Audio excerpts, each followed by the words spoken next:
Welcome to the trailer of our film You Burn Me.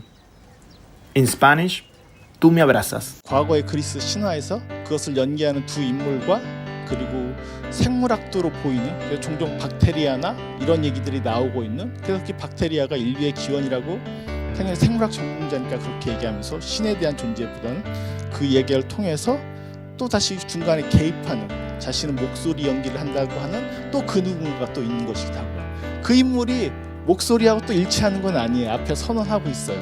나는 누구냐면 이 여자의 목소리를 연기하고 있는 애야 라고 하면서 계속 뭔가 갭들이 일어나요. 그러다 보니까 우리가 통상적으로 대중적인 영화를 볼 때 받게 되는 감각 중에 하나는 인물과 캐릭터와 그 캐릭터의 관계도와 욕망이라는 것이 일치해버리게 되니까 따라가는 게 되게 쉽게 되는데 이 영화는 1시간이 조금 넘는 영화, 실제로 엔딩 크레딧 빼면은 1시간도 안 되는 영화임에도 불구하고 그 불일치를 따라가다 보면 우리는 그 거리감을 자꾸 느껴야 돼요. 그런데 피네이로의 영화를 볼 때 종종 느끼게 되는 되게 중요한 감각 중에 하나는 영상은 자꾸 따라가게 돼 있잖아요. 기본적으로 영상은 주입시켜주는 거 세례를 막 뿌리듯이 수동적으로 저는 일방적으로 그 영상을 받아들일 수밖에 없는 상황이잖아요. 물론 눈 감으시거나 조시면은 안 받아들일 수 있겠지만 대부분 따라가게 돼 있는 게 현실이란 말이에요. 근데 문장은 최소한 책은 언어는 제가 적극적으로 개입하지 않으면 못 따라가게 돼 있어요. 여러분들 책을 읽으실 때 쑥쑥쑥 그냥 손가락으로 넘기실 수 있지만 그게 읽은 거나 책을 펼친 거나 별반 차이가 없는 것을 느끼시죠. 근데 희한하게도 영화는 내가 딴 생각하고 있으면서 보면서도 보고 있다고 믿는 게 있어요. 그러니까 피네이로는 최소한 영화를 되게 문장적으로 만들어. 그러니까 내가 적극적으로 개입해서 따라가야 되고 그 안에서 사실은 문학적 원류들이 그 안에 포함되어 있기도 하지만 그것들을 읽어가길 바라는 거예요. 근데 문장은 특히 사포의 시들이 대부분 다 유실되어 버렸고 2014년도에 일부가 또다시 발굴됐다라는 맨 마지막에 부분이 있었던 것처럼 그런 것들이 있긴 하지만 시는 뭐예요? 그 어떤 문학 장르보다도 행과 행, 연과 연의 갭이 크죠. 시를 읽을 땐 초집중하지 않으면 행을 건너뛰어서 그냥 뒤에 읽고 싶은 걸 함부로 읽을 수는 없거든요. 시처럼 읽길 바라는 거예요. 뭐가? 영화가. 그래서 그 갭들을 최대한 넓혀놓는 감독 중에 하나예요.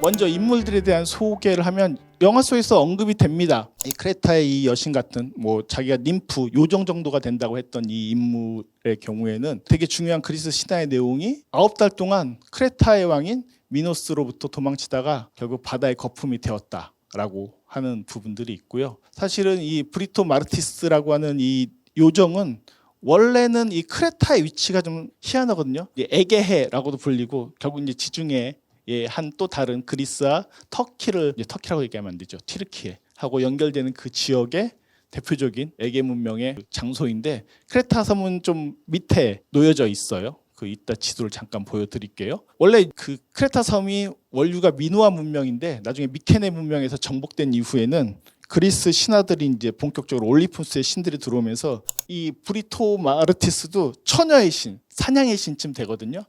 그러니까 아폴론의 여동생이자 달의 여신이 아르테미스 여신의 거의 밑에 부분으로 서열이 다시 재정립돼요. 그 신화라고 하는 게 역사가 발전되고 문화가 발전되면서 센 문명 애들이 점령을 하면 걔네 신화 체계로 이전에 있던 신들이 편입되는 일들은 되게 흔한 신화의 역사들 중에 하나이기도 합니다. 그래서 브리토 마르티스가 그렇게 되어 있고 그래서 그 많은 분들이 요즘 20대 분들은 그 그리스 신화 뭘로 읽었냐라고 제가 여쭤보면은 다 만화책으로 읽었거든요. 만화책은 잘 안 나와요. 왜냐하면 워낙 비중이 작게 여겨지는 신이기 때문에. 하지만 저 크레타 문명 안으로만 놓고 보면 이 브리토 마르티스는 꽤나 중요한 처녀성을 상징하는 신이자 어떻게 보면 그 정복당하지 않은 다시 말해서 아르테미스도 그렇지만 그래서 아르테미스를 함부로 그 목욕하는 거 훔쳐봤다가 눈 멀게 된 그리스 신화의 그 주인공들도 많거든요. 보면 안 돼요. 그 처녀성이라는 것을 되게 완벽하게 보존하고 있는 몇 안 되는 그 여신들이 있는데 그 중에 하나가 저 브리토 마르티스고 어쨌든 크레타를 완전히 정복했던 최고의 왕이 미노스고 아까도 얘기했던 것처럼 이 미노스의 얘기 중에 여러 가지 얘기들이 있는데 그 신에게 축복을 빌어가지고 손만 대면 다 황금으로 변하는 얘기도 미노스 왕의 얘기예요. 여러분들이 되게 많이 알고 있는 그리스 신화와 미노스가 그만큼 유명한 왕 중에 한 명이었기 때문에 크레타에 많은 얘기들이 있습니다. 그래서 어쩌다 보니 어렸을 때부터 그 그리스 신화를 너무나 열독하는 바람에 많은 신들의 족보를 딸딸딸 외워버렸거든요. 전 되게 재밌어 했었어요, 어렸을 때부터. 그러다 보니까 뭐 우피치 미술관이라든가 이따 보면 보티첼리의 비너스의 탄생도 그림에서 살짝 지나가게 돼요. 비너스가 거품에서 태어났다는 15세기 이제 르네상스 시대의 화가인 보티첼리의 그림인데 우피치 미술관에 있어요. 저도 이제 실물로 2번인가 3번 정도 우피치 갔을 때 보게 되는데, 역시 그런 신화들을 알면 왜 르네상스 시대가 인본주의, 뭐 인문주의의 부활이라고 해서 그들이 종교나 신화의 회화를 안 그린 게 아니에요. 다 똑같아요. 다 예수상을 그리거나 아니면 뭐 미켈란젤로의 초기 대표적은 다비드상이잖아요. 그것도 피렌체에 있어요. 아카데미에 가면 실제로 이제 현존하는 그 아카데미에 있거든요. 다비드상이 뭐냐면 다윗이에요. 다윗이 바로 다비드예요. 그래서 미국 애들 다비드라는 이름은 우리의 성서적 이름으로는 다윗이에요. 다윗. 어쨌든 뭐 그런 브리토 마르티스가 이런 신화적 인물이고, 그 아까 부인이었던 인물이 파시파에. 하도 바람을 피니까 이 파시파에가 포세이돈의 딸들 중에 하나예요. 그러니까 다 이때 당시 왕들은, 한국도 뭐 건국 신화를 보면 그렇지만 다 신의 아들이나 자식들이나 후손들일 수밖에 없는 거거든요. 그래서 파시파에가 이제 계속 어떤 능력을 발휘해가지고 그 남편이 다른 여자들과 관계를 할 때는 전갈이 막 정액 대신 나오도록 했다라는 얘기가 영화 속에도 이제 정보가 나오는데, 그것도 신화적으로 있는 내용 중에 하나이기도 하고요.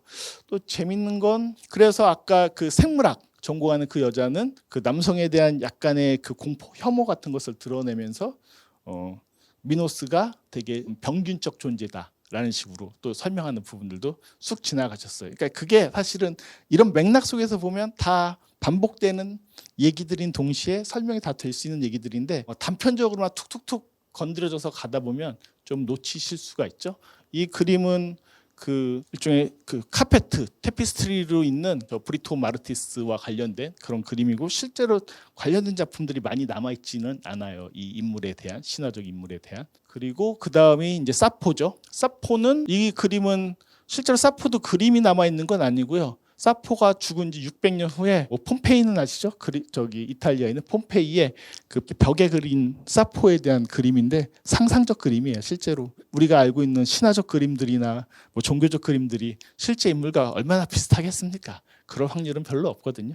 어쨌든 그런 그림인데, 이 여자도 역시 섬 출신, 레스보스라고 하는 에게에 있는 섬 출신으로서 레프카다 바위에서 바다에 몸을 던져 자살했다고 알려져 있는데, 영화 속에서도 등장해요. 나중에 그 파베스의 책을 통해서 이 사포에 대한 얘기하면서 페온이라고 하는 어부에게 반했다가 상사병으로 자살을 했다라고 알려져 있어요. 그런 점에서 보면 두 인물은 되게 대척되는 인물이에요. 브리토마스는 도망치다가 미노스 왕한테 9개월 동안 도망가다가 죽은 거고요. 반대로 사포는 저 어부를 좋아하다가 상사병을 앓다가 뛰어내린 인물인 거예요. 그러니까 사실은 전혀 다른 거죠. 그러니까 그 두 인물을 대화시킨 파베스의 의도가 충분히 있는 거예요. 절벽에 죽었고 거품이 되었다는 것은 동일하지만 사실은 원인은 전혀 다른 어떤 방식들의 두 여성이, 그래서 욕망과 운명에 대한 대화를 하고 있는 거예요. 그냥 파베스 책에 나오는 얘기들인 거고. 그럼 이제 확연하게 좀 이해가 되시죠? 왜 저 두 여인이, 저 시대도 전혀 다르고, 사실은 한 명은 신이고 한 명은 실존하는 인간인, 왜 사포의 작품은 남아있으니까 시인인 인물이 왜 대화를 하고 있는가라고 하면, 사실은 그 남자에 대한 서로 상반된 반응을 보여줬던 인물들에 대한 대화다라고 이해하시면 갑자기 이 작품이 확 이렇게 끌려 들어가듯 이해하실 수 있게 돼요. 그 안에서 자기의 운명을, 그럼 내가 운명이야, 그건 사포의 말이에요. 내가 운명이야. 되게 멋있는 말처럼 들으시고 열나 멋있는데? 라고 하는 게 중요한 것이 아니라, 왜 저 인물은 저런 말을 했느냐. 사랑을 선택해서 죽었고, 사포에 남은 많은 시들은, 물론 아프로디테의 송가 같은 시들이 거의 온전하게 남아있는 시고 나머지는 다 파편적으로 남아있지만 대부분 다 사랑과 관련된 거라고 여겨져요. 물론 그 안에서도 여성에 대한 어떤 예찬도 있기 때문에 사포가 레즈비언이 아닌가라는 어떤 의혹도 역사적으로 문헌학적으로 계속 받아왔던 것도 사실이에요. 그래서 사포이즘이라는 게 지금도 그렇게 통용이 되는데, 레즈비언이즘의 어떤 효시처럼 얘기를 하기도 해요. 하지만 또 한편의 설에서는 저 페온이라고 하는 어부 남자를 좋아했기 때문에 꼭 그렇게만 볼 수 없다. 뭐 그럼 양성일 수도 있고 뭐 그런데 사실 그것이 중요한 것이 아니라 어떤 대상에 대한 욕망과 그것에 대한 반응으로서 브리토마스와 저 사포가 저렇게 대비가 되어 있다라고 생각을 해보시면 그러면 되지 않을까 싶은 생각입니다. 아프로디테의 손과 창가가 나타났다고 설명을 드렸고요. 네, 그다음 지도를 보여드릴게요. 이 지도가 그냥 인터넷에서 찾을 수 있는 그나마 관련된 그림으로서 이거 제가 그린 표시가 아니거든요. 다른 어떤 분이 이제 그리신 건데 좀 쉽게 설명드리면 그래서 이제 옛날에 누가 그리신 것 같아요. 튀르키예요. 그래서 그 사포가 태어난 레스보스는 바로 제 가까이 있는 섬이에요.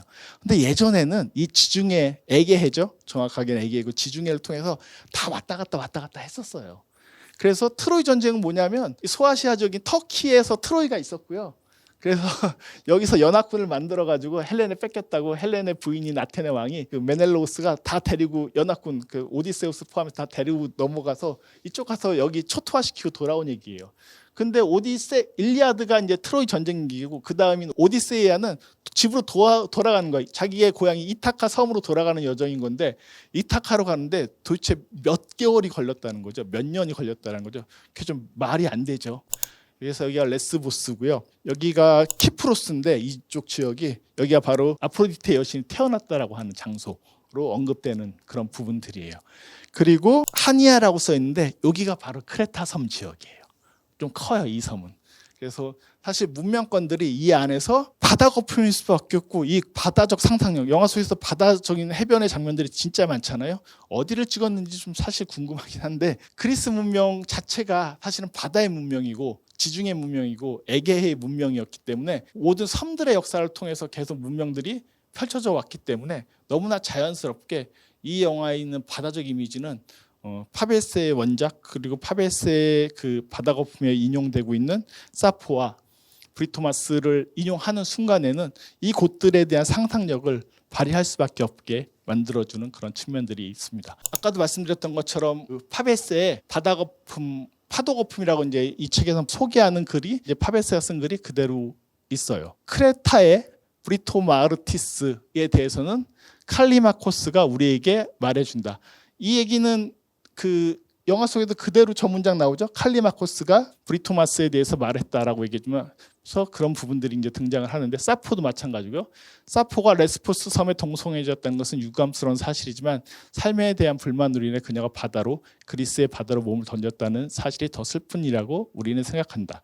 이건 파베스가 다 쓴 문장이에요. 그 바다에는 섬이 많은데 당연히 지중해 에게에는 섬이 많은데 그중 가장 동쪽 섬에 있는 섬 키프로스로 파도에서 태어난 아프로디테가 가게 되었다. 수많은 사랑과 커다란 불행을 보았던 바다. 아드리나해, 파이드라, 안드로마케, 헬레, 스킬레, 이오가 새벽의 여신이거든요. 여기서 또 언급이 돼요. 카산드라, 메데이아, 수많은 다 여성적 존재들이에요.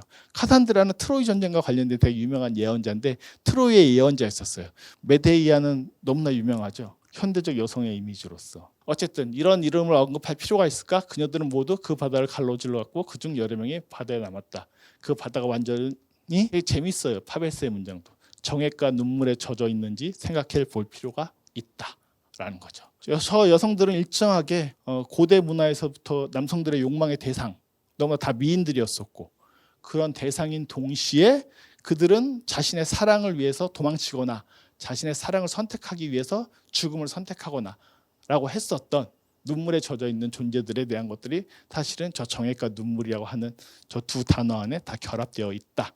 저것은 욕망과 관련된 문제이고 자기의 운명과 관련된 문제이다. 파베스의 이 파도 거품이라고 이제 여기서 번역되어 있는데 바다 거품에 계속 반복적으로 나오고 있는 키워드들 중에 하나다라고 얘기할 수 있습니다. 그래서 고민을 하다가 아예 그냥 가져와 버렸어요. 진짜 짧아요. 그리고 보시면 영화 속에서 인용되어 있는 부분들을 이렇게 쉽게 찾으실 수가 있어요. 그래서 각주 부분이 저렇게 있고요. 각주 부분은 이따가 다시 한번 시간 되면 말씀을 드리고 바다 거품 총 3개의 이 페이지만으로 되어 있거든요. 그래서 영화 속에 나오는 그 대사 그대로예요. 사포, 여기는 단조롭군요. 브리토마르티스, 바다는 단조로워요. 당신 오래전부터 여기 있는데 지겹지 않아요? 영화 속에서 그대로 보셨죠.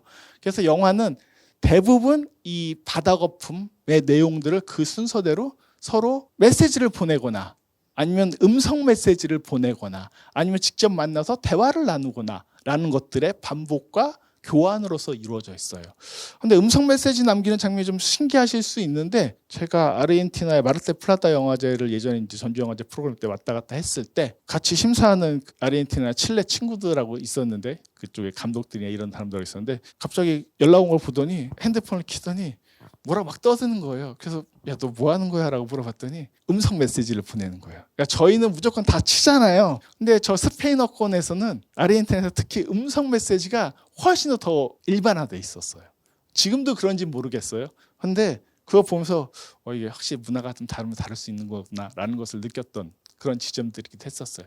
사실 그 피네이루의 다른 영화들에서도 어떤 서신적 교환 형식으로 가지고 영화를 찍는 경우들이 종종 있거든요. 이들이 굳이 서신적인 어떤 교환을 하지 않아도 돼요. 만나서 마치 그것을 재현하는 연기처럼 이렇게 영화를 연출해도 될 텐데 사실 여기에도 아까도 말씀드린 것처럼 일정한 갭이 있는 거예요. 거리가 있는 거예요. 피네이루가 종종 자주 선택하는 건 과거의 어떤 고대 문헌들과 그것을 파베스가 20세기 초중반에 썼던 그 작품과 지금 21세기가 돼서 그것을 각색하거나 그것을 재현하는 과정들의 일정한 갭이 있는 것처럼 사실 그 서로 그 역할을 하는 배우들 사이에서도 인물들 사이에서도 그 인물과 인물의 어떤 교환의 방식이 더 직접적이거나 다 모여서 그 영화를 연습하면 될 건데도 불구하고 마치 그것이 진짜 영화를 찍고 있는 걸 수도 있고 동시에 각자의 장소에서 마치 서신처럼 메시지나 어떤 음성 메시지를 통해서 교환하고 있는 끊임없이 간극들을 만들어내요.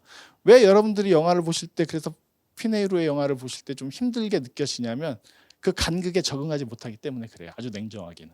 근데 아까도 말씀드렸듯이 간극이 만들어지는 예술 작품들은 그런 텍스트들은 집중할 수밖에 없어요. 집중해서 그것을 보지 않으면 그 간극을 우리 스스로 되게 적극적으로 개입해서 좁혀 놓지 않으면은 실질적으로 되게 거부감이 들기 쉬워요. 왜? 요즘에 소츠들이나 릴스는 딱 단적으로 보시면은 다 직관적이잖아요. 직감적이잖아요. 밈이라고 불리는 것들도 다 반복되는 동작들의 연속이잖아요. 이런 얘기를 하다가 또 중간에 각주 같은 전혀 다른 브리토 마르티스나 특히 사포에 대한 여러 가지 인용들이나 해설들이나 다른 것들이 막 개입해서 막 등장을 해요.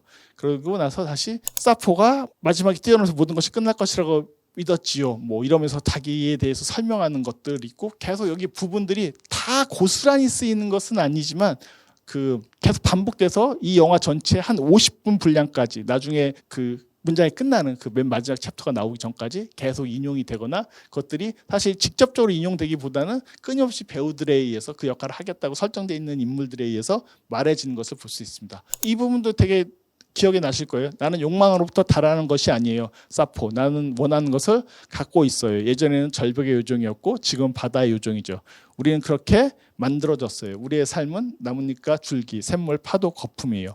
우리는 사물을 스치며 노는 것을 좋아하고 달아나지 않아요. 그러면서 칼립소에 대해서 물어보는데 칼립소 부분도 기억나시죠? 칼립소가 누구냐면 그래서 그리스 신화를 알아야지 이 작품을 이해할 수 있는 게 파베스가 그렇게 그리스 신화를 새롭게 직조한 거예요. 아까도 말씀드렸듯이 브리토 마르티스와 사포는 만날 수 없는 인물이에요.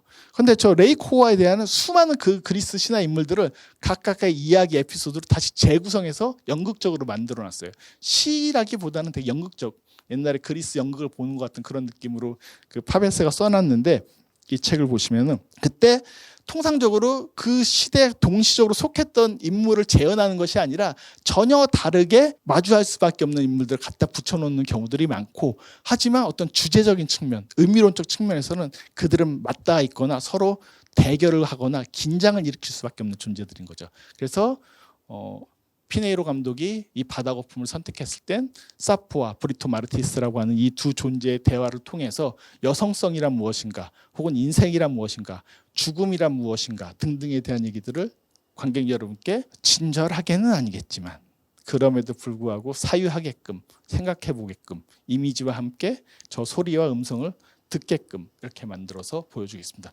이때 칼립소는 누구냐? 아까도 말씀드렸던 것처럼 오디세우스가 트로이 전쟁에서 아이디어를 내잖아요. 그 아이디어를 낸 게 트로이 목마 아이디어를 낸 게 오디세우스였어요. 승리해요. 이제 그리스가 다 돌아가요. 돌아갈 때 그 저주를 받아가지고 오디세우스가 에게해를 막 떠돌게 되는 과정 중에 칼립소란 그 일종의 마녀 같은 존재를 만나요. 근데 이 칼립소는 오디세우스가 너무 좋았어요. 역시 사포 같은 존재에 더 가까워요. 되게 좋아가지고 계속 붙들어 놨는데 이타카라는 곳에 이제 왕이 오디세우스였거든요. 그치? 섬 지역이었었어요, 그리스에. 그때 그 이타카에서 누가 기다리고 있냐면 페넬로페라고 하는 그 왕비가 기다리고 있었어요. 오디세우스는 왕이에요. 대부분 다 참전하는 사람들 다 왕이에요. 저때 왕들이 그리스에 되게 많아요. 왜 많으냐면 도시국가였기 때문에 쉽게 말하자면 크기가 노원 정도밖에 안 되는 거예요. 노원도 꽤 크죠. 근데 저 때는 다 그런 식으로 도시국가 형태를 대우고 있던 시대였고 지금처럼 이 거대한 국가 체계를 이루는 건 꽤나 많은 시간이 지난 다음의 일이에요. 어쨌든 페넬로페에 돌아가야 된다고 얘기하면서 결국에는 역사가 어떻게 평가하고 있냐라는 그 파베스의 그 부분들을 이제 언급하고 있죠. 칼립소는 되게 나쁜 년이고 마치 저 남자가 못 가게 막았던 자기의 욕망 때문에 그랬던 마녀처럼 그리고 있고 페넬로페는 되게 혈하게 페넬로페의 직물이라고 하는 그리스 신화의 우화는 되게 유명하잖아요. 혹시 들어보셨어요? 페넬로페의 직물? 오디세우스가 안 돌아오니까 이타카에 수많은 청혼자들이 들어서는 거예요. 왜? 왕비랑 결혼하면 뭐가 됩니까? 왕이 되겠죠. 그래서 다 기다리고 있는 거예요. 다 기다리고 있으니까 그 페넬로페가 어떤 조건을 걸었어요. 제가 지금 이거 직무를 짜고 있는데 이거 다 짜면은 그러면 이제 당신들의 청혼을 드디어 받아들이기 시작을 할게요. 라고 했어요. 그럼 어떤 짓을 했느냐? 낮에는 열심히 뜨개질을 해요. 쇼잉을 해줘야 되니까. 밤에는 풀어요. 그게 바로 페넬로페의 직물이에요. 영원히 완성되지 않는 망부석 같은 기다림의 어떤 상징. 그래서 우리가 좋아하는 건 되게 남성 중심적인 해석일 수도 있겠죠. 사실은 그 페넬로페의 직물과 같은 기다리는 어떤 순종전 여인상을 기다리고 있지만 지금 이 작품 안에서는 그걸 까고 있어요. 페넬로페는 되게 좋게 선호받았지만 칼립소는 되게 나쁘게 평가받았다.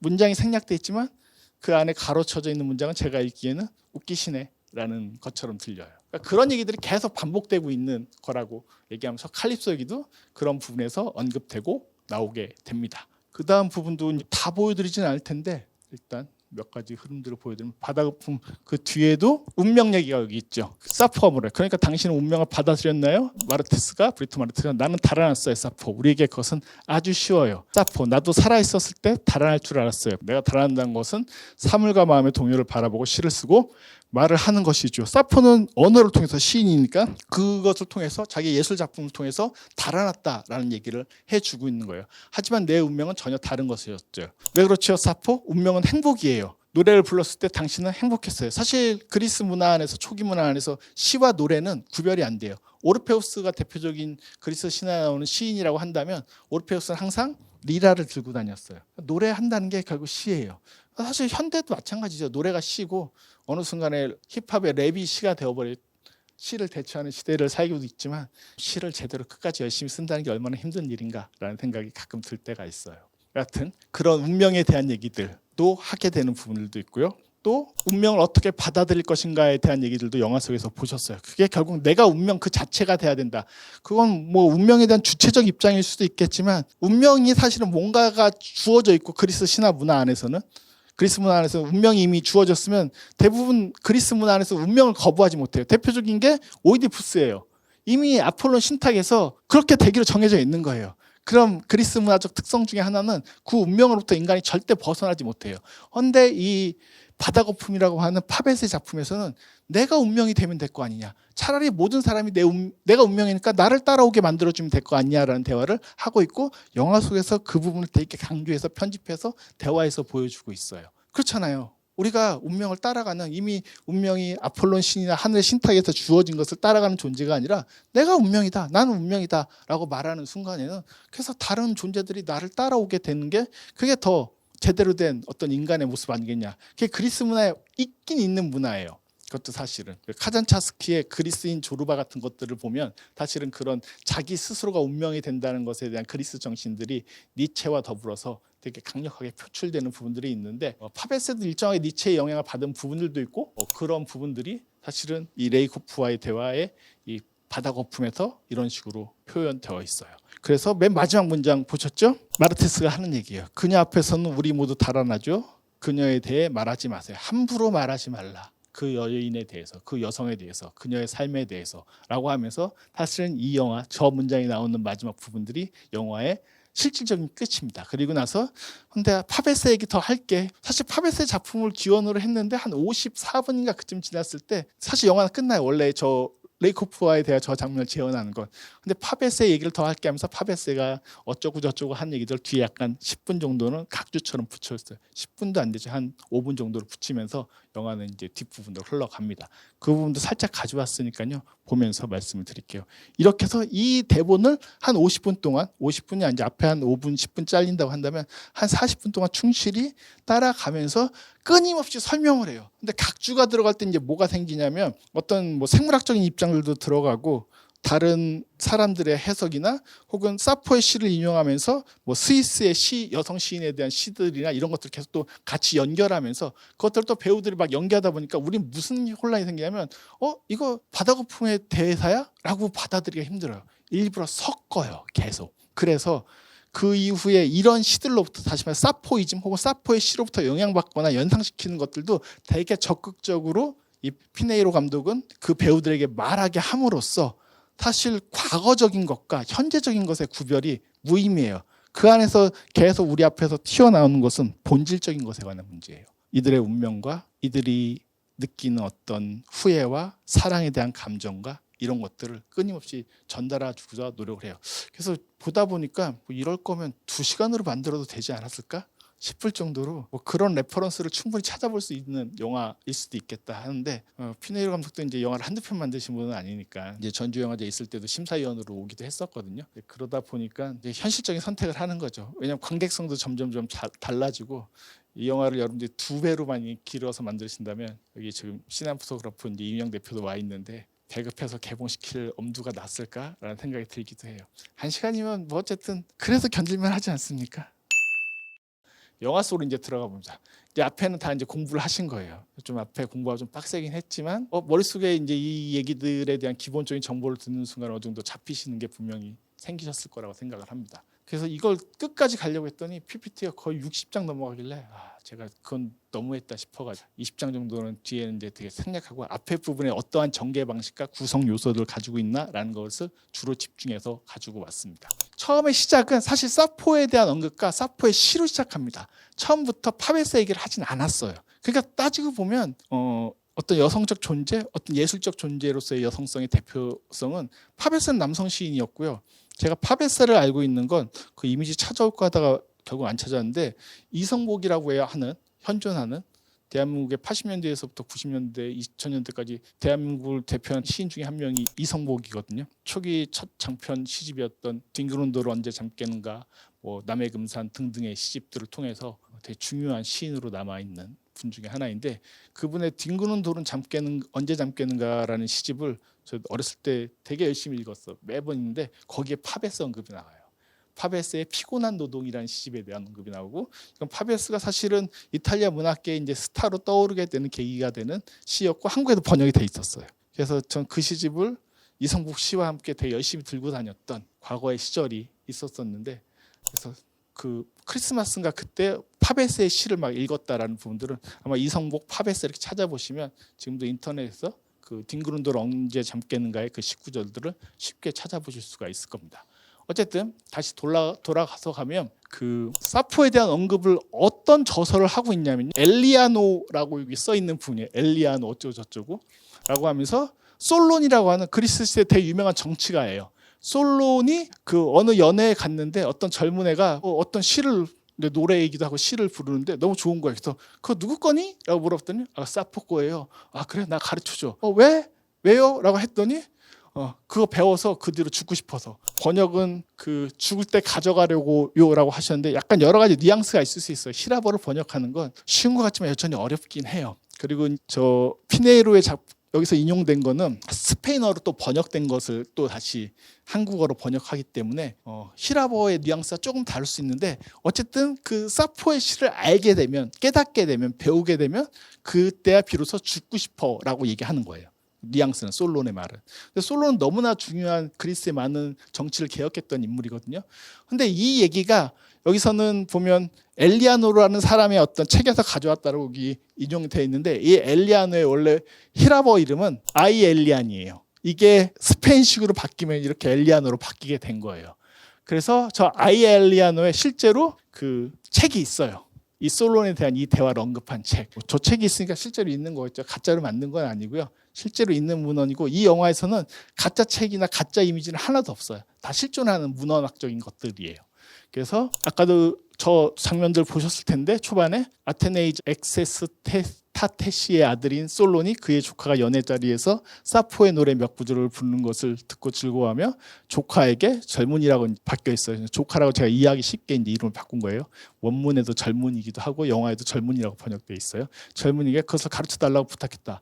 누군가 왜 그렇게 배우고 싶어 하느냐 묻자 그는 배워서 그 뒤로 죽고 싶어서라고 이제 이렇게 이건 히라버예요. 히라버로 대답했다라고 얘기를 하는 사포에 대한 언급과 더불어서 이렇게 사포의 시, 조각들에 있는 청춘, 그리고 풍문, 머리털, 동시에 인간, 불안치구, 그냥 사포의 그 편린들을 이렇게 남겨진 것들을 가지고 있는 어떤 타이틀을 이렇게 또 보여줘요. 그냥 사포의 시색의 특성을 보여주죠. 사포의 시는 청춘에 대한 시고, 인간에 대한 시고, 불안에 대한 시고, 지구에 대한 시고, 머리털에 대한 시고, 소문에 대한 시고, 뭐 이런 것들이란 것들을 보여주면서 그 다음에 사포의 19절 그리고 이 영화의 타이틀 너는 나를 불태워를 보여줍니다. 그러면서 아까도 말씀드린 것처럼 이게 그 건물이 막 흔들릴 때 이때 너는 그리고 이렇게 손 할 때 나를 그리고 싱크대에 물 흐를 때 불태워 이걸 3번 반복을 하죠. 그러면서 그 장면들 3번 음성과 함께 보이다가 맨 마지막 장면에서는 저 음성은 사라진 채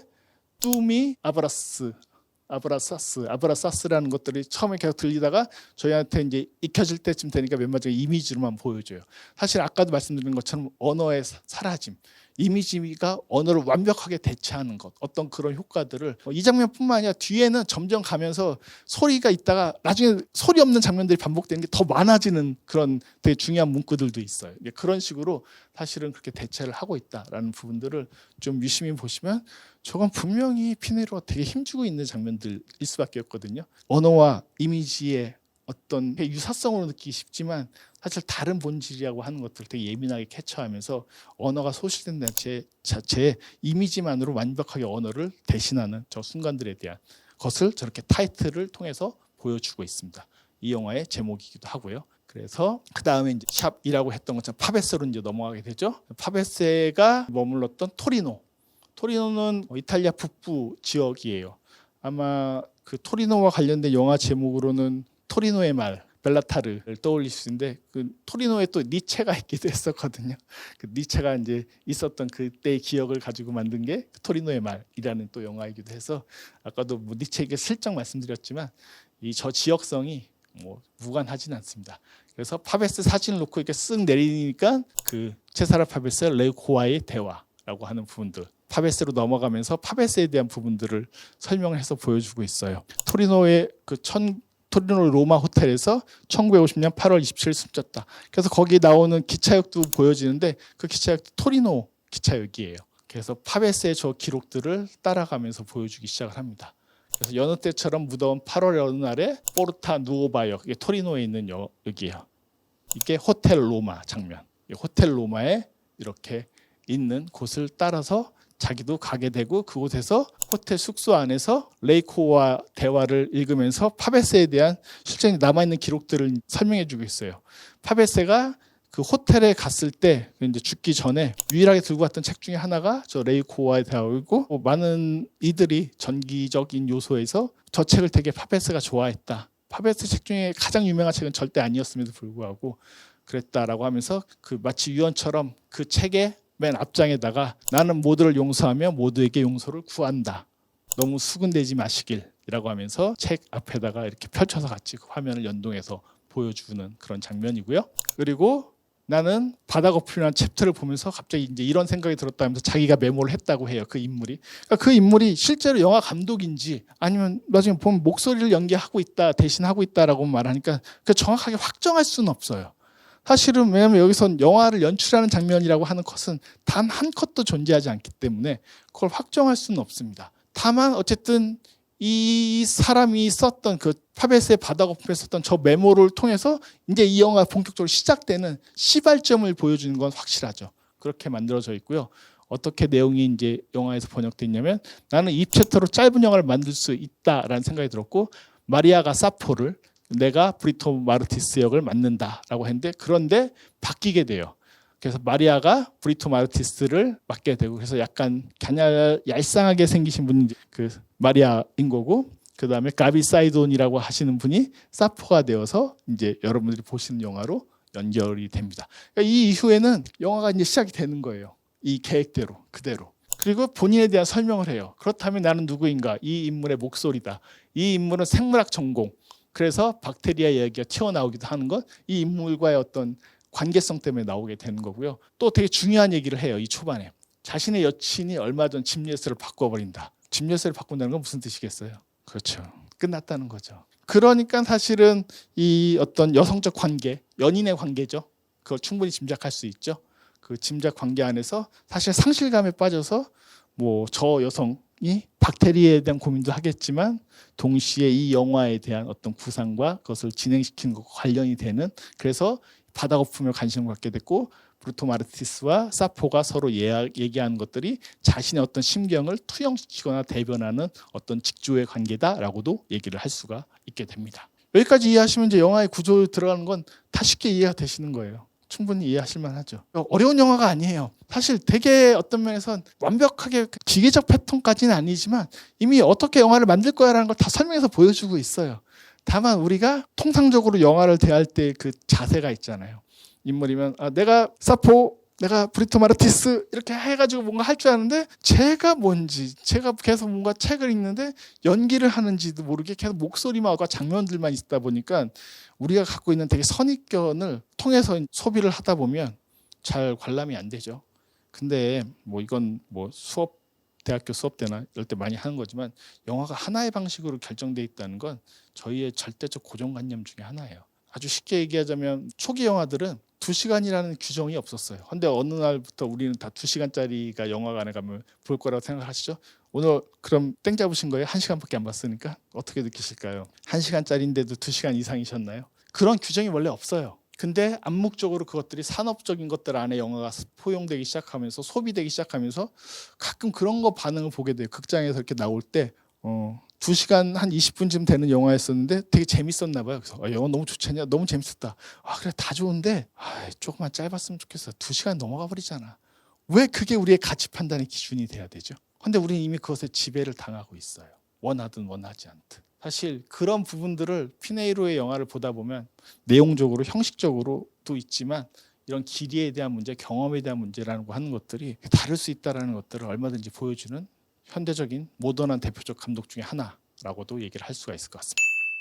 이 영화가 뭔지를 화면으로 직접 설명해서 보여줬어요. 제일 중요한 건 이 파도, 절벽에서의 파도의 힘이죠. 이 영화는 파베스의 바다 거품 텍스트에다가 포엣이 몇 평과 여러 각주를 엮는다. 이게 영화 전체예요. 그거 초반에 다 보여주고 있잖아요.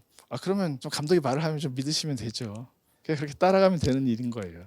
사실 그 이상도 그 이하도 아니에요. 기본적인 구성은 저 원리를 따라가고 있습니다. 그래서 저는 되게 친절하다. 이렇게 친절할 수가 라고 생각을 하게 됩니다. 그리고 저 바다 안에서 카메라가 왼쪽으로 패닝을 하면 이게 이제 먼저 되는 샷이 이렇게 패닝을 하게 되면 림프에 해당되는 그 분이 저렇게 핸드폰을 잡고 있는 장면들이 보이고요. 핸드폰에서 이제 여러분들 보셨죠? 어떻게 바꾸냐면 그 갑이라는 인물을 그 이름을 사포로 바꿔서 저장을 해요. 그죠? 그리고 그러면 이거 바꾸는 이 사람은 바로 브리토 마르티스인 거죠. 원래 이름은 마리아인 거고. 그래서 가비를 사포로 바꾸고 반대로 장면이 넘어가면 그 가비가 그 마리아를 브리토 마르티스로 바꾸는 장면이 저렇게 나와요. 그래서 자 누가 누군지도 친절하게 보여주고 있어요. 근데 문자할 때 우리 저걸 잘 안 보죠. 그러다 보니까 이게 저걸 훅 인지 못한 채 넘어가면 그 다음부터는 누가 누군 거야? 라고 하면서 이제 영화를 따라하게 돼요. 어쨌든 그리고 문자로 바다 거품의 대화를 보내기 시작하는 거죠. 아까도 여기 있었는데 아까 첫 문장 보여드렸었죠. 그 바다 거품에 당신은 오래전부터 여기 있었는데 지겹지 않아요? 라고 하는 그 텍스트를 보내면서 심지어 텍스트 보내는 장면도 있고 이렇게 에세이 책에 그 문장이 있는 장면도 그대로 사포가 이렇게 보내는 장면도 그대로 자막으로 또 보여주고 있습니다. 초반은 꽤 친절합니다.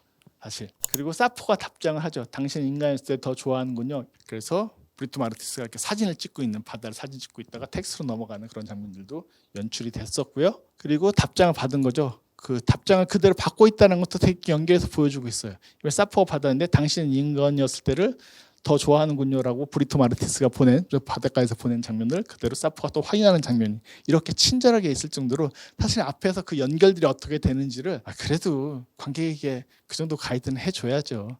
그렇게 해주고 있기 때문에 우리가 너무 무심한 거예요. 이 감독이 그걸 별로 감추거나 그러고 있지는 않다. 지금과 이 장면 사이에 원래 각주가 하나 들어가 있어요. 그게 바로 이거예요. 그러니까 지금 두 컷을 보여드렸잖아요. 당신은 인간이었으니까 어쩌고저쩌고 하는 그 문장 사이에 이게 들어가 있어요.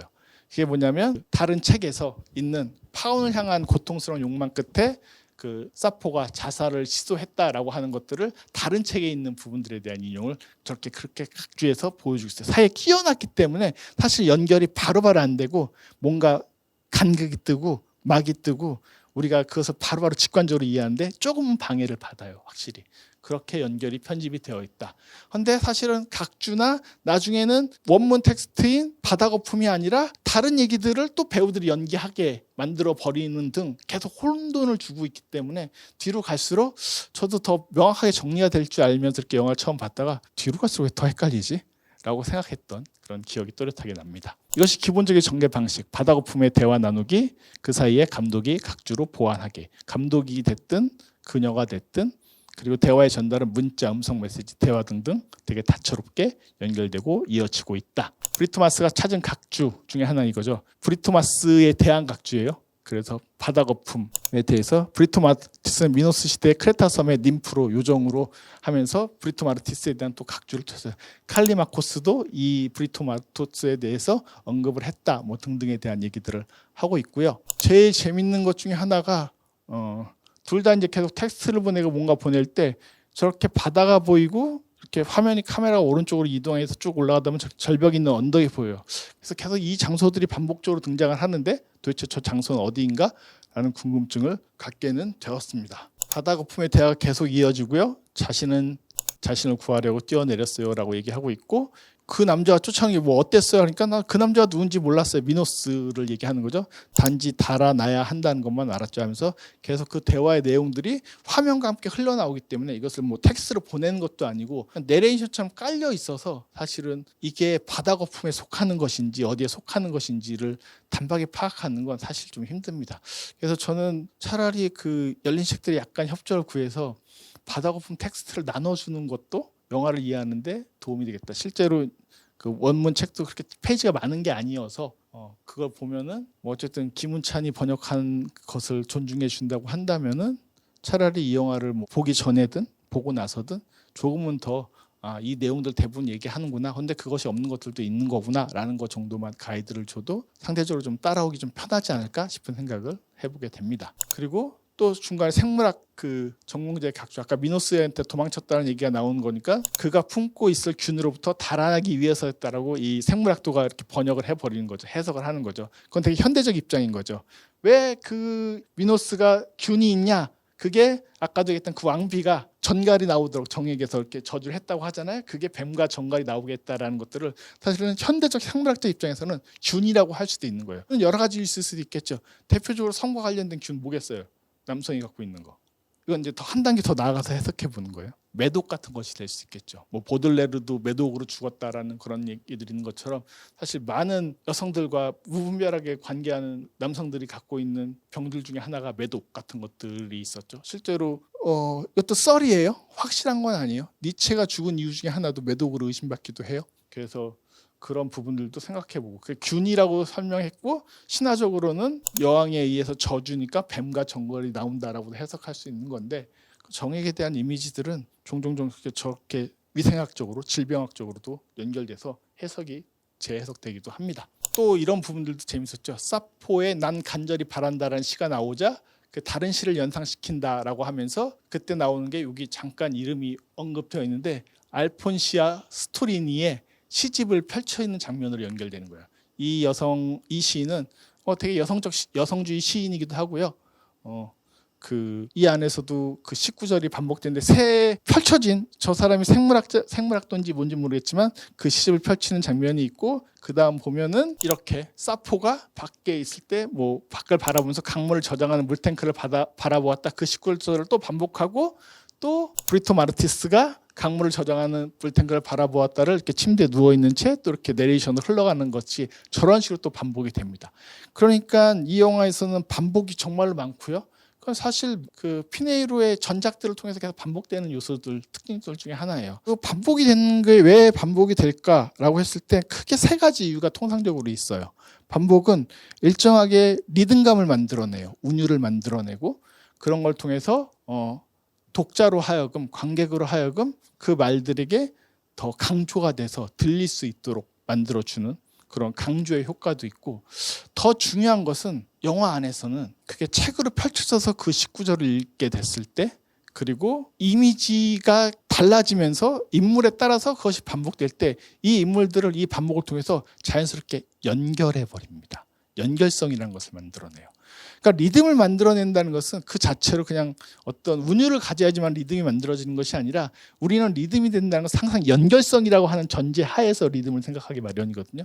그래서 이런 문장들, 이런 시들이 반복되면서 그 이미지가 또 다시 각각의 전혀 다른 별개의 것들이 있을 때 약간의 충돌과 긴장들이 일으키면서 일정하게 리듬을 만들어내는 효과를 연출해서 보여주고 있다라고 얘기를 할 수가 있어요. 이미지와 사운드의 연결 같은 경우도 그 계속 이런 식으로 림프의 손, 빨간 옷을 입은 림프의 손이었고 그러자 이 화면이 그대로 또 사포가 또 손이 이렇게 있는 장면이 있고 그것이 또 다시 바다, 전혀 객관적 사실인 저 바다에 물이 나오는 장면으로 저런 식으로 이미지를 연결하는 등 저 시가 나온 다음에 저렇게 또 이미지들을 연결해서 보여주기도 합니다. 저런 식의 반복들이 등장을 한다.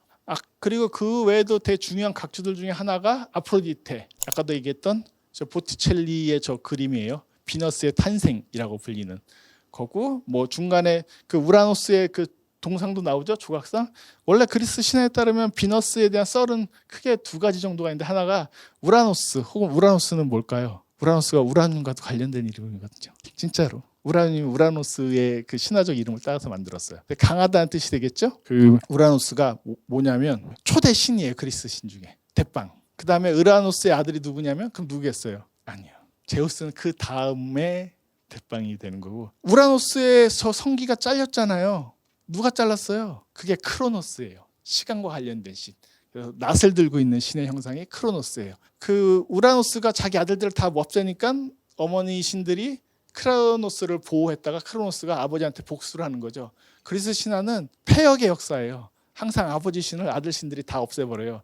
크로노스가 또 그래서 아버지처럼 자기도 성기 잘릴까 봐 너무 두려워해서 자기 아들들을 다 잡아먹잖아요. 자식들을.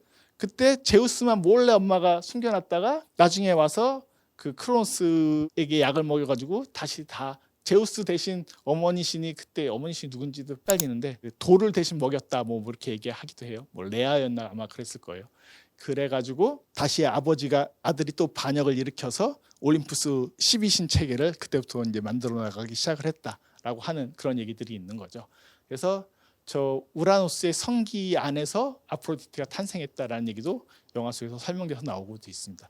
어떻게 보면 아까도 얘기했죠. 거품, 바다도 있지만 아까 파베스의 책에 정액과 울음에 대한 얘기도 그 바다적 이미지 안에 같이 있었어요.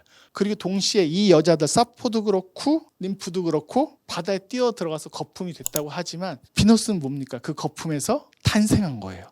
거품은 꼭 죽음만 의미하는 것이 아니라 이 생명의 모든 것들이 소멸과 탄생이라고 하는 것들이 사실은 이 상상력 속에 있다는 것을 되게 피네로가 되게 정확하고 정교하고 세련되게 그 성찰들을 이 작품을 통해서 계속 증명해서 보여주고 있을 뿐만 아니라 다 이 여성들인 동시에 여성적 존재들인 동시에 거품과 관련된 존재들에 대한 얘기들을 반복적으로 보여주고 있어요. 이 이야기에 일정한 지향점이 있다면 바로 이런 거품적 존재들에 대한 지향점들이 계속 반복적으로 등장하고 있다라고 얘기할 수 있어요. 그러니까 파베스의 그 작품 챕터 제목도 바다, 거품이에요. 바다가 더 중요하냐 거품이 더 중요하냐 이건 약간 가불방론을 할 여지가 있습니다만 그 선택이 사실은 대개 여성성을 대표하는 표상이다라고 얘기할 수 있다는 거죠. 헬레네 얘기도 아까도 말씀드렸죠. 그래서 테세우스가 데리고 갔었고 트로이 전쟁의 원인이고 그 당시 아테네의 왕이 메넬라오스가 두 번째 헬레네의 부인인데 헬레네는 불행했죠. 왜? 너무 이뻐가지고. 너무 이뻐서 불행한 여인의 대표적인 인물로서 현대적으로 해석되기도 합니다. 그런 부분들에 대한 얘기도 펼쳐서 표현해주고 있고요. 그리고 이 파베스의 이 책의 맨 마지막 챕터 아까도 말했던 것처럼 그녀 앞에서는 우리 모두 달아나죠. 그녀에 대해 말하지 마세요. 저 달아나는 사라지는 저 존재들에 대해서 말하지 마세요는 저한테는 함부로 말하지 마세요처럼 들려요. 그녀에 대해서 안다고 말하지 마라 라고 하는 것처럼 들려요. 그래서 그렇게 문장이 끝나면서 파베스의 얘기는 파베스된다. 이 두 여성의 대화는 단락됩니다. 그리고 나서 또 다른 중간중간에 다른 부분들이 반복되거나 하는 것들이 좀 여러 가지가 있었고요. 2014년에 사포의 시들이 다시 대부분 다 파피루스에 쓰여져 있는데 기록을 찾아보니까 발견됐다라는 기록들이 남아 있더라고요. 저도 사실적인 아까도 말씀드린 것처럼 이 영화에는 거짓말은 하나도 없어요. 대부분 신화적 기록이든 어떤 뉴스릴적인 기록이든 다 진짜로 존재하는 것들이에요. 그리고 여전히 쓰여질 수 있는 문장이 있다. 그것을 상상해 본다라고 얘기하면서 너는 나를 에테오로 바꾸면서 이 번역을 선택하실 때 너무 고민하실 것 같은데요. 에테오가 아닐 수도 있잖아요. 약간 그런 뉘앙스를 가지고 있는 말들이 되게 많으니까. 근데 불태워는 소멸에 대한 이미지라면 에테오는 아까도 얘기했던 것처럼 뭐예요? 욕망의 주인공이 되고 내가 운명이 되는 거예요. 내가 운명이 되면 에테오게 만들어주겠죠? 사실은 이 이야기의 방향성은 그거예요. 과거의 신화나 어떤 그런 기록적 존재들은 불태워버리거나 자기 스스로 소멸을 했어요. 님프 같은 경우에 자신을 보호하기 위해서 혹은 저 미노스로부터 도망치기 위해서 자신을 소멸시켜야 됐고 사포는 자신의 사랑이 이루어지지 않을 것을 알고 절망했기에 스스로 불태워버렸다고 한다면 이제 새로운 여성적 존재들이나 새로운 존재들은 그것이 아니라 사포가 얘기했던 것처럼 내 스스로가 운명이 되어서 내가 다른 존재들이 나를 보고 오히려 애태우게 만들어야 된다라는 것들이 사실은 이 영화의 방향이자 이 이야기가 가지고자 했던 부분들이 있어요. 물론 그런 것들을 조금은 더 정교하게 만들 수 있는 부분들도 있었을 거라고 생각은 들긴 하는데 파베스의 남은 이야기와 더불어서 이 영화가 최종적으로 도달하고자 하는 지점들은 저 문장에서 그래서 친절해요. 불태우는 게 아니라 애태우는 어떤 존재들에 대한 이야기로 전환돼야 된다. 그것이 미래다. 그것이 가능성이다라고 하는 것들을 보여주면서 이야기를 마치고 있습니다. 조금 뒷부분도 이제 더 이렇게 하고자 하면 디테일하게 하면 되게 할 얘기들이 좀 많이 있는데 오늘은 일단 피네이로에 대해서 대부분 다 첫 경험을 하실 거라고 예상을 함부로 해보면서 이런 구도에서 이 영화를 다시 한번 보시면 훨씬 더 쉽게 이해가 되실 거예요. 다시 보시기에서 좀 짧지 않습니까? 그래도 3시간 반짜리 반지의 제왕도 아니기 때문에 충분히 다시 보신다면 훨씬 더 많은 문학적, 예술적 세례를 받게 되면서 그 이미지와 간극 사이에 사실 사운드에 대해서도 많고 아까 이미지를 가져왔을 때 이게 16mm 필름으로 만들어졌거든요. 제가 16mm 영화를 본 게 도대체 언제쯤인가. 근데 피네이로가 초기작도 이제 16mm로 만들기도 했었어요. 사실 꽤 귀한 걸 본 거기도 해요. 이 영화가 갖고 있는 어떤 그 날것 혹은 그 매체 자체를 드러내는 건 일부러 그 빛이 들어오거나 막 스크래치 난 장면들을 보여주잖아요. 그건 당신이 보고 있는 게 물질적 영화라고 하는 것이야 라고 하는 것들에 대한 본성을 또 드러내는 거예요. 따지고 보면 피네이로는 그런 점에선 되게 본질적 주의자에 더 가까워요. 하고 싶은 얘기들도 물론 그것을 본질적이라고 해서 되게 옛날 것만 좋아 뭐 과거만 좋아 이게 되게 위대했었어 라고 하는 그런 예찬론자가 아니라 그것을 현대적으로 재해석하거나 그 간극을 통해서 여러 가지 독해를 하게 만들어주는 동시에 그럼에도 불구하고 원래 여기도 보면 그 되게 중요하다는 건 거기 있어 거기 있음, 언제 여기 있음, 여기 있음이라는 건 존재성을 드러내는 되게 중요한 시간성에 대한 얘기이기도 하거든요. 그것이 사포의 이야기, 저 님프의 이야기, 저들에 대해서 이야기 쓴 파베스의 이야기가 과거에 머무르는 것이 아니라 현재 여기, 지금 여기 있음으로써 변화될 수 있는 가능성에 대한 얘기를 여성들에게 해주는 얘기이기도 한 거예요. 사실은 지금 우리는 저 욕망을, 저 운명을 어떻게 대면하면서 살아가야 될 것인가라는 부분들에 대해서 반복적으로 보여주고 있기 때문에 어떤 부분에 대해서 귀를 기울이시거나 끌리시게 된다고 한다면 영화를 다시 보게 되는 그래서 정말로 불태우는 여성의 이미지가 하다못해 셀린 시아마 영화도 타오르는 여인의 초상이었었잖아요. 다 이렇게 옛날 얘기들은 다 타올라. 근데 요즘은 왜 꼭 내가 소멸돼야 돼요? 사라져야 돼요? 타오르는 건 되게 멋있어 보이지만 되게 그건 신화적이고 되게 극적으로 보여요. 오히려 중요한 건 갈망하게 만들고 끌어당겨야 되는 게 요즘 시대의 어떤 여성성이 혹은 인간성의 핵심적인 요소 중에 하나가 아닌가 싶은 생각이 들어서 그런 것들에 대한 고민도 이 영화가 던져주는 후반부에 많은 부분들이 채워져 있다라는 말씀도 동시에 드리게 됩니다.